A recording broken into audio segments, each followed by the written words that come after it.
दोस्तों, आज आपके लिए लाई हूँ मराठी वेब सीरीज़ की एक्सप्लेनेशन। ये स्टोरी बहुत ही ज़्यादा अच्छी है। इसका नाम है अथांग। अथांग का मीनिंग है अनकाउंटेबल। यह एक हॉरर सस्पेंस वेब सीरीज़ है। इसके 6 एपिसोड है। मैं ये सारे एपिसोड एक्सप्लेन करने वाली हूँ। तो कहानी की स्टार्टिंग में हम देखते हैं बैरिस्टर राव साहेब की हवेली को। ये कहानी कोकण की है। कोकण महाराष्ट्र का एक बहुत ही अच्छा एरिया है, मानो जैसे केरल ही हो। राव साहब की हवेली में एक बच्चे की नेम सेरेमनी हो रही थी। बहुत खुशी का माहौल था। तभी यहाँ हवेली के तालाब से एक लेडी बाहर आती है और घर के राव नाम के बच्चे को उठाकर ले जाती है। बच्चा अचानक गायब हो गया। इस बात से सब तरफ हड़बड़ी मच जाती है और वो औरत आखिर कौन है ये हमें समझ नहीं आता। राव साहब की वाइफ रो रही थी। तभी राव साहब उसे सबके सामने इंसल्टिंग कर कर बच्चे को ढूंढने चले जाते हैं। दिन भर यूं ही बीत जाता है, पर बच्चा और वो औरत कहीं नहीं मिलती। रात में पानी के पास वो औरत राव को लो लेकर बैठी थी। तब वहाँ राव साहब आकर कहते हैं, तुम यहाँ ये क्या कर रही। तभी वो औरत कहती है, राव सो रहा है। ये औरत को देख ऐसा लगता है जैसे ये कोई चुड़ैल है। अब ये सीन यही कट होता है और कहानी 30 साल बाद जाती है, जहाँ अब हम उसी राव को देखते हैं जो बड़ा हो गया था। उसका बिहेवियर बहुत ही ज़्यादा बुरा था। गांव के लोग उसे रावण ही कहते थे। राहु बचपन से ही अपने मासी के साथ रहा था, जिसे वो आओ कहता था। यहाँ ये समझता है कि राव के माँ पापा अब नहीं रहे, वो बचपन में ही मर गए। राव की देखभाल उसकी आओ ने ही की थी। राव किसी से भी ज़्यादा बात नहीं करता था।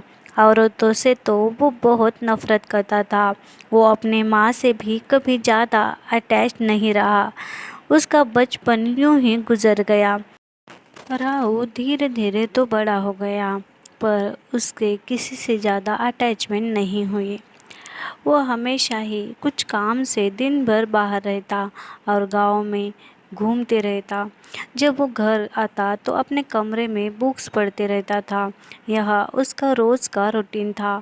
अब यहाँ हम देखते हैं वो जो ताला की औरत का साया था, वो हमेशा उसके पीछे पीछे दिखता है। अब गांव में एक त्योहार होता है, मंदिर में मेला लगता है, पर यहाँ इनकी हवेली यानी सरदेसाई की हवेली के लोगों को उस मेले में आने से रोका जाता है। इस बात पर राव गांव के मुखिया से लड़ने लगता है। तब गांव के लोग कहते हैं, तुम्हारा घर शापित है, तुम लोग ना आओ तभी हम सुरक्षित है। अब राव घर आ जाता है। अगले सीन में हम देखते हैं गांव में एक नया टीचर आया है। उसकी वाइफ बहुत ही सुंदर है। कुछ लड़के उसकी वाइफ को छेड़ रहे थे। वो लोग रहने का ठिकाना ढूंढने सरदेसाई के हवेली में आते हैं, क्योंकि राव ने उन लड़कों को धमकाया था। पर यहाँ जब वो टीचर और उसकी वाइफ हवेली में आती है तो घर की काम वाली सरू कहती है, हम आपको हवेली में नहीं रख सकते। राव औरत से नफरत करता है। वो बहस कर रही थी, तभी फिसल कर गिर जाती है। उसके पैर में मोच आती है और जो टीचर की वाइफ थी सरला, सरू के पास आकर एक झटके में उसके पैर की मोच ठीक कर देती है। इस बात से सरू उससे इम्प्रेस होती है और हवेली के एक कमरे में उन्हें रहने की परमिशन देती है।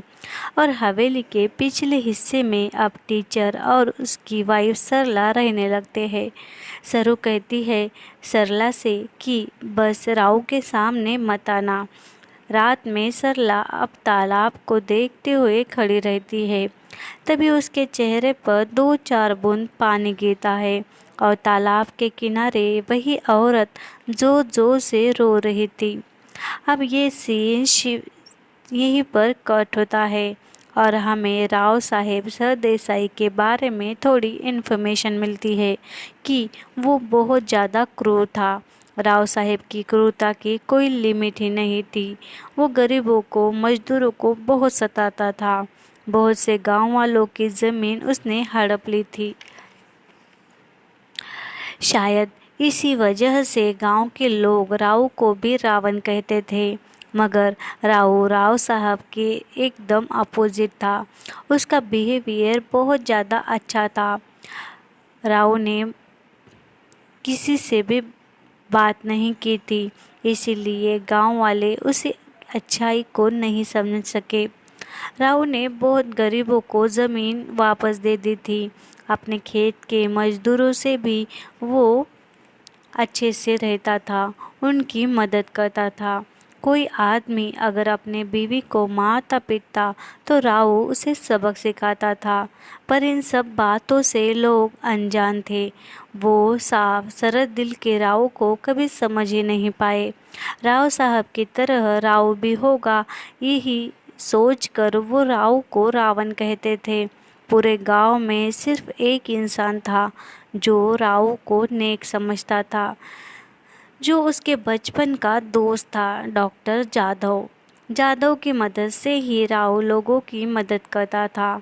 अब यहाँ एक बात समझती है कि सरदेसाई के घर को शाप था, क्योंकि उनके तालाब में आलावती चुड़ैल रहती थी, जिसकी वजह से घर के मुखिया को एक स्पेशल कड़ा हाथ में पहनना पड़ता था।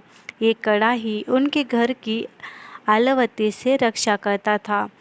यहाँ हम राव के बचपन का एक इंसिडेंस देखते हैं, जहाँ राव काफ़ी छोटा था। वो खेल रहा था और खेलते खेलते वो अपने पापा के कमरे में चला जाता है। राव साहब गहरी नींद में सोए थे। तभी राव पापा के हाथ से वो कड़ा निकालता है और वहीं तालाब की चुड़ैल आलवती आकर पापा के सीने पर बैठ जाती है और उनका गला दबा देती है। यहाँ ये नज़ारा छोटा राव भी देख रहा था। वो डर कर चिल्लाता है। तब उसकी आऊ भागते हुए वहाँ आती है और अपने मरे हुए जीजा को देखती है तो समझ जाती है कि ये ज़रूर अलवती का ही काम है। राव की ओर देखती है और उसे समझ जाता है कि घर के एक कोने में आलवती भी है। यहाँ राव को देख आलवती है ऐसा उसे समझता है, क्योंकि आलवती सिर्फ घर के पुरुषों को ही दिखती थी, औरतों को वो नहीं दिखती थी। यहाँ राव साहब के बाद वो कड़ा राव पहनने लगता है ताकि उस आलवती से बच सके। यहाँ राव हमेशा अमावस्या के दिन घर के पंडित से उस कड़े की पूजा करता था, जिससे कड़े की शक्तियाँ बरकरार रहे।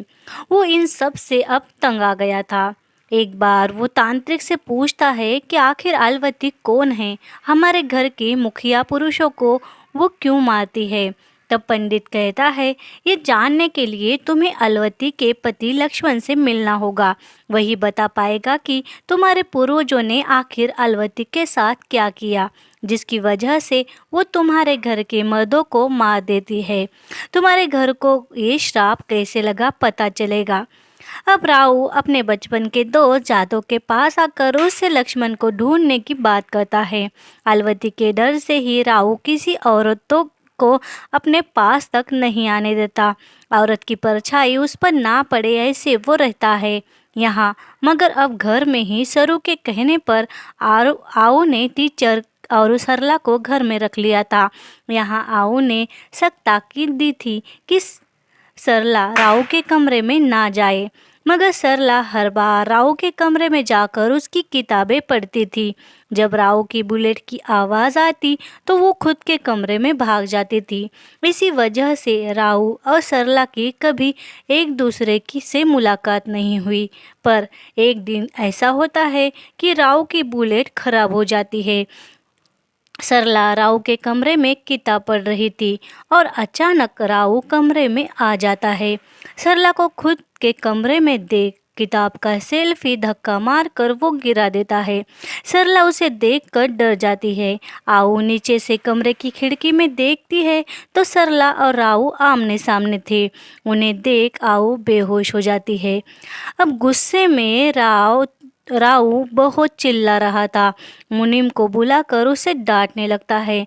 मुनीम कहता है उस टीचर और उसकी वाइफ को आऊ ने ही घर में रखा है। तब राऊ आऊ की ओर बढ़ता है और जाधव वहां आकर उसे रोक देता है। कहता है आऊ को कुछ मत बोल, उनकी तबीयत रिकवर हो रही है। वो सरला रहने आई है और वो दिन भर आऊ के साथ रहती है। शायद इसीलिए आऊ का अकेलापन दूर हो गया। अब वो ठीक है। आऊ सरला से हमेशा कहती थी कि तुम्हारे कमरे में मत जाओ, मगर इसमें आऊ की तो कोई गलती नहीं है। सरला भी किताब की चाह में वहाँ जाती थी, तो उस बेचारे की भी इसमें कोई गलती नहीं। जादव की बातें सुन राऊ शांत होता है। थोड़ी देर में वहाँ टीचर भी आ जाता है। टीचर को ये बात जब पता चलती है तब टीचर सरला से यहाँ से चलने को कहता है, पर राऊ यहाँ आ जाता है और टीचर से कहता है तुम यहाँ से मत जाओ। आप कहाँ रहोगे? सिर्फ आपकी वाइफ को मेरे सामने आने से मना कर दो। और वो यहीं रहने लग जाते हैं। अब डॉक्टर जादव भी अलवती के पति लक्ष्मण के बारे में सबको पूछने लगता है, पर किसी को भी उसके बारे में कुछ पता नहीं था। दूसरी ओर सरला गांव के पंडित से सर देशमुख फैमिली के बारे में पूछने लगती है। तब पंडित कहता है सर देशमुख के मर्द बहुत ही ज़्यादा अय्याश और लालची थे। उन्होंने गांव के लोगों को लूटा, गरीबी बढ़ा दी, गांव की औरतों को भी नहीं छोड़ा, सब को अपने हवस का शिकार बना लिया। यही नहीं, उनकी अंग्रेज़ों से नज़दीकी बढ़े, इसलिए गांव की बहु बेटियों को उन्होंने अंग्रेज़ों को सौंप दिया। इन सब में अलवती भी उनकी शिकार हो गई। वही सर देशमुख के तालाब में चुड़ैल बनकर बदला लेने बैठी है। वो सर देशमुखी का वंश ही खत्म कर देगी। तुम लोग उनके हवेली में क्यों रह रहे हो? गांव के लोग तुम पर भी बहिष्कार डाल देंगे। अवलती सर देशमुख परिवार के मर्द ही खत्म करने के लिए भटक रही है। राव के पापा राव साहेब भी कितने खूंखार थे, ये आओ को ही पूछ लो। आओ की तो शादी भी नहीं हुई, फिर भी वो विधवा का भेष क्यों ओढ़े है? जाओ पूछो उनसे। अब यहाँ हवेली में सरला आती है। आऊ से पूछती है कि आप बिना शादी के विधवा जैसे क्यों रहती हो? तब आऊ बताती है राव साहेब मेरे जीजा थे, वो बहुत ज़्यादा घटिया इंसान था। गांव की बहु बेटियों को शिकार बनाता था। मेरी बहन काफ़ी बीमार हो गई थी, उसकी वजह से राव को संभालने मैं यहाँ आ गई थी। तब राव साहब ने मेरे साथ भी ज़बरदस्ती की। राव की माँ मर गई, उसने मरते हुए राव को संभालने की जिम्मेदारी मुझे सौंप दी और मेरी सुंदरता से राव साहेब मेरी तरफ आकर्षित ना हो, इसीलिए मैंने ये भेष बना लिया। मेरा पूरा जीवन ही राव के लिए मैंने सौंप दिया। मेरी जिंदगी अब राव ही है। ये सब सुन सरला बहुत भावुक होती है। सरला राव से धीरे धीरे दूर से ही सही बात करने लगती है। एक दिन सरला राव से कहती है आओ ने तुम्हारे लिए बहुत कुछ सैक्रिफाइस किया है, कभी उनसे दो चार बातें भी कर लिया करो, उन्हें अच्छा लगेगा। राव भी आओ को रोज़ बातें करने लगता है। आओ को वो प्यार से खाना भी खिलाता है और दवाइयाँ देने लगता है, जिससे आओ बहुत ज़्यादा खुश होती है। धीरे धीरे सिर्फ राव के बिहेवियर से ही ठीक होने हो रही थी। ऐसे ही एक दिन खेत पर जो मौजूद था जगन, वो घर आता है। तभी अलविता वहाँ आकर उसे बेरहमी से मारने लगती है। जगन यहाँ पर बेहोश हो जाता है और राव को लगता है अलविता सिर्फ सरदेसाई के खून को मारती है, फिर ये जगन को क्यों मार रही है। तब यहाँ आओ आती है और जगन को बाहर ले जाती है। यहाँ राव को वो समझाती है कि जगन भी सरदेसाई का ही खून है। उसकी माँ पर सरदेसाई ने ज़बरदस्ती की और जगन का जन्म हुआ। इसी वजह से जगन सरदेसाई का ही वारिस है। ये सुन राव बहुत परेशान होता है। यहाँ जगन को भी ये बात पता थी। जगन कहता है, मैं रोज़ खेत में ही रहता हूँ मालिक, मेरी ही गलती है, मैं यहाँ आ गया, मुझे यहाँ नहीं आना चाहिए था। राव कहता है, जगन मुझे माफ़ करना, मैं तुमसे अब तक बहुत बुरा बर्ताव करते आया, तुम भी इस प्रॉपर्टी के हकदार हो।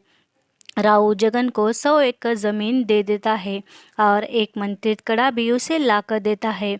यहाँ जगन कहता है, राव साहब ने मेरी बीवी के साथ भी ज़बरदस्ती की, तब से मैं मेरी बीवी से भी नफरत करता हूँ। वो प्रेग्नेंट हो गई और एक दिन तालाब के पास उसका पैर फिसला, वो तालाब में गिर गई। वो बच गई, पर उसके पेट में जो सरदेसाई का बच्चा था वो अलवती ने मार दिया था। ये सुन राव को बहुत बुरा लगता है। यहाँ राव कहता है, मैं तुम्हारे खेतों को अब संभाल लूँगा, तुम तुम्हारी बीवी को लेकर शहर चले जाओ। जो कुछ हुआ उसमें उस बेचारी की क्या गलती। अब जगन अपनी बीवी को लेकर शहर चला जाता है और यहाँ राव जगन के खेत संभालने लगता है। राव की असलियत अब गांव वालों को धीरे धीरे समझ रही थी। सब लोग पहले की तरह उसे रावण नहीं कहते। लोगों को समझ गया था कि राव अच्छा इंसान है। राव और सरला की दोस्ती भी धीरे धीरे बढ़ रही थी। राव को सरला की कंपनी अच्छी लगने लगती है। वो अब औरतों से ज़्यादा नफरत नहीं करता। खेत में, घर में औरत मजदूरों को रखने लगता है। राव की लाइफ काफ़ी चेंज हो गई थी। राव अब हंसने भी लगा था, मगर लक्ष्मण का कुछ पता नहीं चलता। कोई कह रहा था कि लक्ष्मण पागल हो गया है, तो कोई कहता है लक्ष्मण भेष बदल कर यहीं घूमते रहता है। सब कुछ अच्छा चल रहा था और एक दिन एक औरत सरला के पति को ढूंढते हुए आती है। खुद का नाम वो जानकी बताती है। वो कहती है, मैं टीचर की बीवी हूँ। ये सुन तो अब सरला बहुत ज़्यादा डिस्टर्ब होती है। ये सब देख राव घर से बाहर चला जाता है। वो जानकी टीचर से बहुत बातें करती है। उनकी बातों से लगता है कि टीचर किसी मकसद से यहाँ आया है। ये जानकी उसी मकसद के बारे में उसे पूछने आई है। यहाँ जानकी के आने से सरला और टीचर दोनों भी डिस्टर्ब थे। दूसरे दिन जानकी यहाँ से चली जाती है और सरला राव को ढूंढने लगती है। 2 दिन से राव हवेली में कहीं नहीं था। अब सरला डॉक्टर जाधव के पास जाती है और उसे राव के बारे में पूछने लगती है। जाधव कहता है, राव जब अपसेट होता है तो आम के बगीचे में जाता है। यहाँ अब सरला भी आम के बगीचे में चली जाती है। वहाँ उसे राव दिखता है और वो राव से बातें करती है, पर राव बहुत गुस्से में था। सरला राव को मनाने की कोशिश करती है, पर वो मानता नहीं। बाद में सरला ही राव पर गुस्सा होती है। राव कहता है, तुमने मेरे बारे में सब जाना, पर अपने बारे में कुछ भी नहीं बताया। मैं तुम्हें मेरा दोस्त समझता हूँ, तुम मुझसे कुछ शेयर क्यों नहीं करती? वो औरत कौन थी और खुद को टीचर की बीवी क्यों कह रही थी? टीचर की बीवी तो तुम हो। तब सरला उसके बारे में बताने लगती है। अब हम देखते हैं सरला की कहानी और यहाँ हमें समझता है जानकी कोई और नहीं सरला की बड़ी बहन थी। टीचर और जानकी की शादी को काफ़ी साल बीत गए थे, मगर उन्हें कोई औलाद नहीं थी। जानकी को ब्याज का ठप्पा लगा दिया गया था। ससुराल वालों ने टीचर की दूसरी शादी करनी चाहिए। तब जानकी मायके वापस आ गई और घर के कुएं में सुसाइड करने के लिए कूद गई। पर जानकी का नसीब ही था जो उसे कुछ लोगों ने बचा लिया। उसके बाद जानकी और सरला के माँ बाप कहते हैं कि टीचर को अगर दूसरी शादी करनी ही है तो जानकी की छोटी बहन सरला से कर ले, ताकि टीचर को वो बच्चा दे सके। और सरला ने पहले तो शादी से इनकार किया, वो घर से भाग भी गई। पर सरला की माँ ने उसे समझाया कि तुमने अगर टीचर से शादी कर कर उन्हें बच्चा दे दिया तो लोगों को लगेगा कि हमारी बेटियां बांझ नहीं है, वरना हमारी भी इज्जत चली जाएगी। लोग तुम दोनों बहनों को बांझ कहेंगी। तुम एक काम करो, सिर्फ टीचर को एक बच्चा पैदा करके दे दो। ये सुन सरला ने टीचर से शादी की थी और वहाँ वो लोग जानकी के सामने कंफर्टेबल नहीं थे, इसीलिए टीचर ने यहाँ ट्रांसफ़र कर लिया था। अभी जानकी यहाँ आई थी वो सरला प्रेग्नेंट है या नहीं ये देखने के लिए। ये सब सुनकर तो राव बहुत ज़्यादा चौंक जाता है और वो सरला पर उसे तरस आता है। वो कुछ भी नहीं कहता, अपने बुलेट पर बस हवेली आने के लिए निकलता है और यहाँ सरला भी उसकी बुलेट पर बैठ जाती है। पूरे गांव में ये दोनों हंसते हुए बुलेट पर घर आ जाते हैं। अब रात में टीचर का एक स्टूडेंट सरला के पास आकर कहता है कि टीचर नाटक के लिए स्कूल में ही है, आप भी वहाँ नाटक देखने आ जाओ। कहा है कि आप भी नाटक देखने आ जाना। सरला नाटक देखने जाती है। वो देखती है उसके पीछे राहु भी बैठा था। वो नाटक देखती नहीं, बस राहु को ही ताड़ते रहती है। एक छोटे बच्चों के पास ट्रॉफी देकर कहती है, ये ट्रॉफी राहु को देना और कहना कि गुस्सा खत्म हो गया हो तो ये खा लेना। राहु उस बच्चे से ट्रॉफी लेकर खाने लगता है। दोनों भी एक दूसरे को ही देखकर हंस रहे थे। ये सब वो टपोरी लड़के भी देख रहे थे जो सरला को गांव में आते ही छेड़ रहे थे। जब टीचर और सरला घर वापस जा रहे थे तो वो दो लड़के यहाँ सरला को छेड़ने लगते हैं। उनसे टीचर लड़ने लगता है, पर उन दोनों के सामने टीचर टिक नहीं पाता। एक लड़का सरला के साथ ज़बरदस्ती करने वाला था। तभी वहाँ राव आकर उस लड़के को पीट देता है। उसका गुस्सा देख सब लोग डर जाते हैं।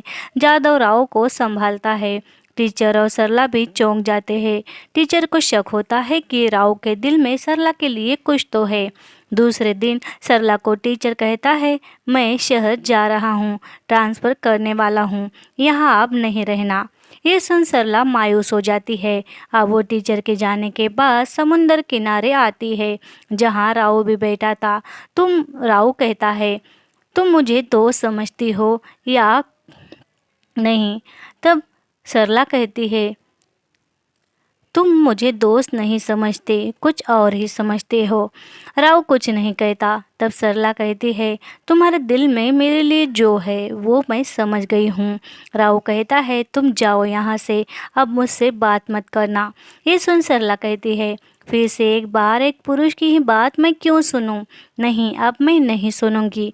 पहले पिता की बात सुनी, टीचर की बात सुनते आ रही हूँ, आज तुमने भी फैसला सुना दिया। किसी के लिए मेरी कुछ कीमत है या नहीं? मैं भी इंसान हूँ। ये सुन राव वहाँ से चला जाता है। सरला रोते हुए उसकी परछाई को देखती है। अब रात में वो बहुत देर तक टीचर की राह देखती है, पर टीचर घर नहीं आता। सरला को लगता है यही टाइम है राव के करीब जाने का। वो राव के कमरे में जाती है और यहाँ वो उससे कुछ सवाल कर कर राव को इमोशनल कर देती है। राव भी सरला से प्यार करता था। यहाँ वो दोनों बातों बातों में ही खूब नज़दीक आ जाते हैं और ये दोनों इंटीमेट हो जाते हैं। और इधर टीचर घर वापस आता है। वो सरला को ढूंढते ढूंढते राव के कमरे के पास आता है और खिड़की से राव और सरला को देख लेता है। अब दूसरे दिन राव और सरला को रात के लिए बहुत शर्मिंदगी लगती है। दोनों का भी मन अशांत हो गया था। सरला दिन भर खुद को कोसती है कि उसने ये क्या कर दिया। रात में वो यही सोच रही थी और सब्जी काट रही थी और सोचते सोचते उसकी उंगली कट जाती है। यहाँ टीचर उसके ज़ख्म पर मरहम लगाता है, जिसकी वजह से सरला खुद को और भी ज़्यादा गुनहगार समझने लगती है। सरला को टीचर की ये अच्छाई मन ही मन में खाने लगती है। सरला को बहुत बुरा लगता है और वो खुद को बहुत ज़्यादा गिल्टी फील करती है। सरला को लगता है वो टीचर को धोखा दे रही है। दूसरी ओर राव भी अशांत था। वो ये बात जादव से कहता है और कहता है, शायद मैं भी मेरे बाप जैसा हो गया। मैं भी औरतों को हवस की नज़र से देखने लग गया। तब जादव उसे समझाता है कि तू और तेरे बाप में बहुत अंतर है। तेरे बाप जैसा तू नहीं है। तू बहुत अच्छा इंसान है। सरला के दिल से उसकी मर्जी से ये सब कुछ हुआ है। 2-3 दिन अब वो दूसरे को मिलते तक नहीं। अब सरला और टीचर जा रहे थे तब वहाँ राव भी था। दोनों एक दूसरे को नज़रअंदाज करते हैं। एक दिन अब जाधव राव से कहता है, अलविदा का पति लक्ष्मण मिल गया है। अब जब लक्ष्मण यहाँ आकर राव को देखता है तो पहले तो मारने लगता है और खुद ही होश में आ जाता है। लक्ष्मण कहता है, राव साहब ने मेरी प्रेग्नेंट बीवी के साथ ज़बरदस्ती की, 2-4 अंग्रेज़ों को भी उसे सौंप दिया, जिसकी वजह से अलविदा भागने लगी। तब राव साहब ने उसे तालाब में गिरा दिया और जिससे अलविदा की मौत हो गई। अलविदा को एक बेटा चाहिए था। उसने तो बेटे का नाम भी सोच लिया था। अलविदा ने अपने बेटे का नाम राव रखना चाहा था। ये अब सुनकर राव कहता है, तुम मुझे ही मार दो, तुम्हारा बदला पूरा हो जाएगा। लक्ष्मण कहता है, मैं तुम्हारे बाप को जब ये सवाल पूछने आया था तब मुझे वो मारने वाला था, तभी तुम्हारा जन्म की खबर आई और मैं बच गया। राव कहता है, आप मुझे मार दो। तब लक्ष्मण कहता है, अगर तुम्हें मारना होता तो मेरी अलवती ने मार दिया होता। वो शायद तुझ में ही अपना बच्चा समझ रही है, वरना अलविदा ने कसम खाई थी कि सरदेसाई की पूरी वंशज को ही वो ख़त्म कर देगी। पर हमारे साथ जो हुआ वो हम ठीक कर तो नहीं सकते। तुम और मैं दोनों भी तो जिंदा लाश ही है। वो तेरी असलियत जान गई, इसीलिए शायद तुझे वो अपना बच्चा मानकर तेरी हिफाजत कर रही है। ये सुन राव काफ़ी चौंक जाता है। उसे समझ नहीं आता कि वो चुड़ैल उसकी रक्षा क्यों करेगी। अब कुछ दिन में ही सरला प्रेग्नेंट है, ये बात समझने लगती है। सब लोग खुश हो जाते हैं और आऊ कहती है, सरला तुम्हारी डिलीवरी तो मैं ही करूँगी। तब यहाँ टीचर कहता है, माफ़ करना, मेरी बदली की खबर आई है। हम यहाँ से कल ही जाने वाले हैं। जाते जाते वो राव की ओर देखता है। राव को कुछ समझ नहीं आता। अब वो टीचर से माफ़ी मांगता है, मगर यहाँ टीचर राव को थैंक्स कहता है।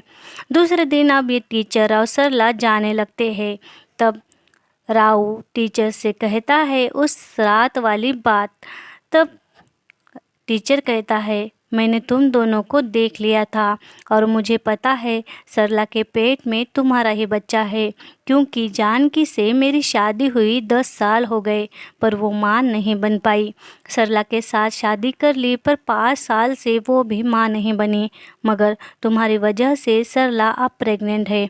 मुझे पता चल गया कि कमी मुझ में ही है। ये सुन राव हैरान हो जाता है। वो कहता है, तुम्हें मेरे और सरला के बारे में पता चल गया, तुम मेरी भावनाओं के साथ खेलते रहे। तब टीचर कहता है, जब से हम यहाँ आए तब से ही मुझे पता चल गया था कि तुम ही मेरी मदद कर सकते हो। तुम दोनों की बढ़ती नज़दीकियाँ मुझे दिख रही थी और यहाँ मेरे बारे में सोचो। राव, मुझे पता है कि सरला के पेट में जो बच्चा है वो मेरा नहीं, ये मैं जानकर भी उसे अपना नाम देने वाला हूँ और प्यार भी देने वाला हूँ। भावनाओं का क्या है? राव को कुछ समझ नहीं आता। तब वो कहता है कि मेरी तकलीफ़ के आगे तुम्हारी तकलीफ़ कुछ भी नहीं। अब टीचर और सरला यहाँ से चले जाते हैं। जाते हुए वहाँ राव टीचर से कहता है, ये सब सरला को पता है क्या? तब टीचर कहता है, हाँ, वो भी बच्चे के लिए ही तुमसे नज़दीकियाँ बढ़ा रही थी। ये सुन राव को तो और बड़ा शौक लगता है। राव जाते हुए सरला के हाथ में वही कड़ा देता है, क्योंकि अगर ये बच्चा लड़का हुआ और गलत निकला तो वो अलवती उसे भी मार सकती है और अब उस कड़े की राव को ज़रूरत नहीं थी, ऐसा राव को लगता है। और ये कहानी यहीं ख़त्म होती है। तो ये सीरीज़ आपको कैसी लगी ज़रूर बताना। मराठी वेब सीरीज़ में समांतर के बाद ये वाली सीरीज़ बहुत बढ़िया लगी। आप भी अपनी राय ज़रूर बताना। इस सीरीज़ का सेकंड पार्ट आएगा या नहीं ये भी बताना।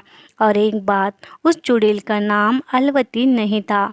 जो औरत प्रेग्नेंट रहते मरती है तो उसे मराठी में अलवती कहा जाता है, इसीलिए लक्ष्मण के बीवी का नाम अलवती पड़ गया।